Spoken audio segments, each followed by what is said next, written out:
আমি স্পষ্টভাবে বলতে চাই, বাংলাদেশে এই অস্থিতিশীল পরিবেশ তৈরি হওয়ার একমাত্র কারণ হচ্ছে এইটা, রাজনৈতিক ওলামায়ে কেরাম এবং রাজনৈতিক ব্যক্তিদের হস্তক্ষেপ এই তবলিগের মধ্যে। আজকে যদি আমরা এবং জুবায়েরপন্থী শীর্ষ মুরব্বীদের সাথে এক টেবিলের মধ্যে আমরা বসতাম, আমি হলফ করে বলতে পারি 1 মাসের মধ্যে তবলিগের এই সমস্যা সমাধান হয়ে যাবে। কিন্তু যতদিন পর্যন্ত মাওলানা মামুনুল হক সাহেবের মতো এইরকম রাজনৈতিক ব্যক্তি, আমি তাকে তার জায়গায় সম্মান করি, রাজনীতিকে আমি কোনোরূপ আমি এটাকে নেগেটিভ দৃষ্টিতে দেখছি না, রাজনীতি তার জায়গায় রাজনীতি। মাওলানা মাহফুজুল হক সাহেব একজন রাজনীতিবিদ ব্যক্তি। ঢালাইয়ে দৃঢ়তা, নির্মাণে নিশ্চয়তা, প্রিমিয়ার সিমেন্ট, ঢালাইয়ের রাজা। ওবায়দুল্লাহ ফারুক সাহেব একজন রাজনীতিবিদ ব্যক্তি। এই রাজনৈতিক ব্যক্তিবর্গ যারা, তারা সংঘর্ষের রাস্তা, তারা প্রতিহত করার পথ ব্যতীত সমঝোতার রাস্তা আমার মনে হয় না তারা বুঝেন।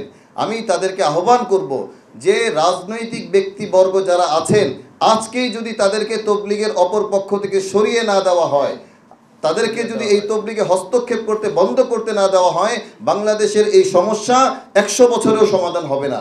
আপনাদের মাধ্যমে আমরা গোটা জাতিকে স্পষ্ট করতে চাই, এই রাজনৈতিক ব্যক্তিবর্গ যারা তৃতীয় পক্ষ, তাদেরকে আমরা তৃতীয় পক্ষ হিসেবে দেখতে চাই। তারা আমাদের হিতাকাঙ্ক্ষী, তারা ওলামায়ে কেরাম, আমাদের সারাতাজ, আমাদের মাথার মণি, আমাদের চোখের মণি। আমরা তাদেরকে আহ্বান করব, আপনারা তবলিগের এই উদ্ভূত পরিস্থিতি থেকে নিজেদেরকে নিরপেক্ষ হিসেবে দারুল উলুম দেওবন্দের ভূমিকায় নিয়ে যান। তাহলে বাংলাদেশের তবলিগের এই অস্থিতিশীলতা, আমি গ্যারান্টি দিব আগামী ইজতেমার আগে যদি আমরা এবং জুবায়েরপন্থী শীর্ষ মুরব্বীরা এক টেবিলে বসতে পারি, এই সমস্যার সমাধান হয়ে যাবে ইনশাআল্লাহ। আমরা তবলিগের নামে দ্বিতীয়বার আর কোনো সংঘর্ষ চাই না, কোনো রক্তপাত চাই না। আমরা সমঝোতার পক্ষে।